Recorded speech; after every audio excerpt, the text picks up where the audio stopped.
I would like to address the issue of this highway bill and the charge that it has been held by me and a few others. The fact is, this $8 billion Highway Trust Fund bailout has not been held up. The only request was that it come to the floor with some debate and the opportunity for amendment, which is a normal Senate process. The request was that this $8 billion be passed in secret, essentially, with no vote and no debate. And our only request as senators was that we have a chance to bring to light why this happened. I think, Madam President, a few years from now, maybe even a few months, many of my colleagues are going to wake up and look at our nation's finances and wonder how we got in this mess. We're running this country in the ground, and we're actually on the verge of an economic crisis in our country because of this incredible overspending and the huge growing debt in our country. And one bill after another comes up, and we pass it almost without thinking and spend more and more borrowed money. You know, today's votes are creating tomorrow's fiscal disaster, and this $8 billion Highway Trust Fund bailout is really just one example among many that I'd like to mention over the next few minutes. You know, during the previous year, the Democrat-controlled Congress has produced a parade of fiscally irresponsible bills that have mortgaged our nation's future and could ultimately bankrupt the nation and harm our future for our children and grandchildren. Just a few examples. If you look at the 2008 appropriation bills, you know, at the end of 2007, Congress passed a bloated budget bill. Supposedly, they were going to get things under control, but this exploded with over 10,000 earmarks, and on top of that, a number of budget tricks and gimmicks that hid at least $14 billion of extra spending. And to add to that, not too long after that, we brought up the Farm Bill. And this was reauthorizing an antiquated farm program that cost taxpayers billions and increased costs to consumers all across the country. This was a $600 billion bill over 10 years, and it was all borrowed money. We don't have this money to spend, yet we continue to spend it.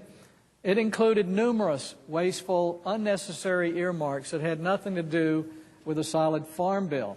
Just a few examples would be $257 million in tax earmarks for Plum Creek Timber Company. Now, this is the nation's largest private landowner, multi-billion-dollar company with over $7 billion in capitalization, yet we felt we needed to give them $257 million. The language in the Farm Bill also requires the Forest Service to sell portions of a certain mountain to a ski resort and over $1 million to a national sheep and goat industry.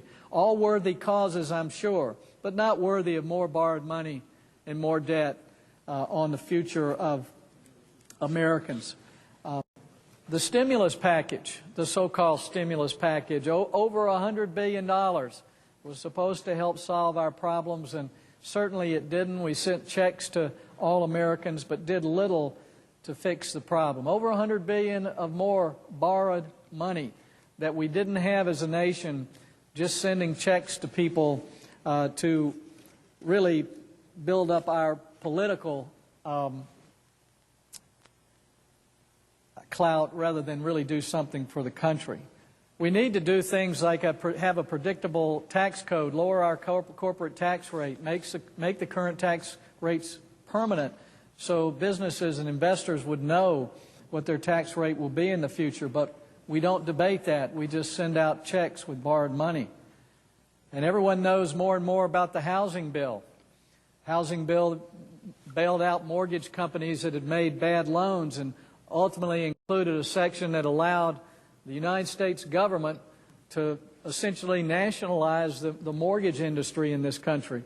As part of that bill, we created a $4 billion deficit spending slush fund for development, community development block grants, and millions that went to this very suspect group, the Acorn group, that seems to be more of a political group to get out vote for some of our colleagues here.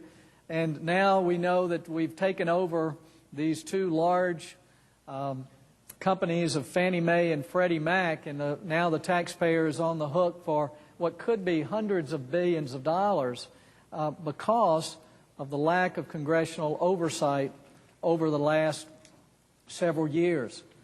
And as part of that bill, I had asked for one amendment that would stop the lobbying and the contributions to Congress by these two corporations that we were now bailing out. But instead of giving me that amendment, the majority leader kept the Senate here until Saturday to avoid that one vote that would have done what all of us know needs to be done and stopped the political influence from these companies that we're supposed to be providing oversight for. You know, now today we're talking about $8 billion that we're going to borrow and put in the Highway Trust Fund.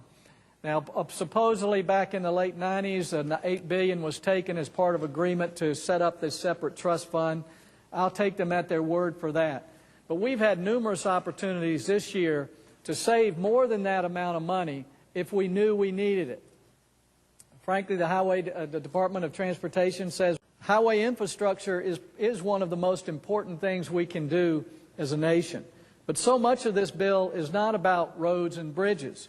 It's just numerous wasteful earmarks that I'm afraid could end up as part of this $8 billion. I mean, the current bill includes $45 million for a magnetic levitation train project in Las Vegas, $2.5 million for landscaping enhancements along a freeway, $3.3 million for a bike trail in Laredo, Texas, and this list could go on page after page. These are not priority projects. They do not deserve us going into more debt as a nation to borrow this money. And we've had numerous opportunities to cut out these projects so that the Highway Trust Fund would not go broke. Only a few months ago, we had a transportation technical correction bill. We had almost $1 billion of projects that were no longer needed or wanted by the states. Yet instead of saving that billion, we added essentially the same amount of new projects back. Now we're here at the trough again, and we've got a crisis. And we will put a lot of people out of work if we don't produce this bill.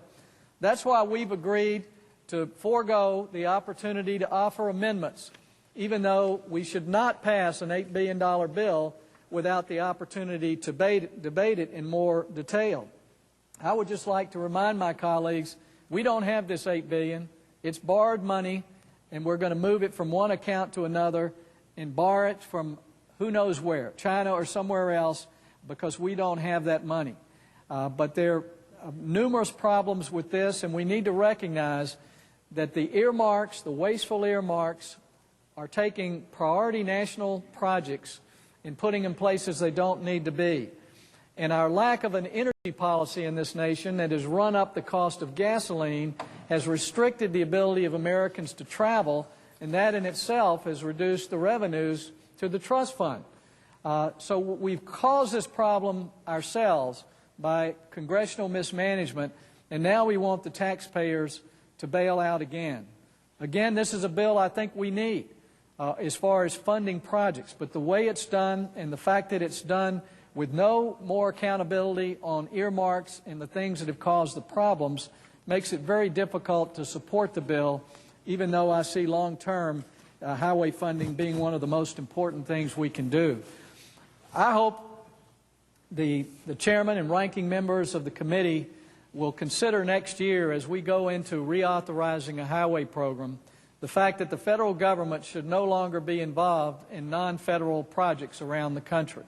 We have an opportunity to devolve this program to the states, where the money would stay at home and could be used for real priorities, not the things that I decide or another colleague decides they want to send it to somebody back home where the state does not necessarily want it to go. Obviously, we've talked a lot about the Bridge to Nowhere and other projects like that across the country. But I hope I'll get the support of my colleagues to move this back to the states, give them the ability to manage their own program over the years, and stop this wasteful spending at the federal level.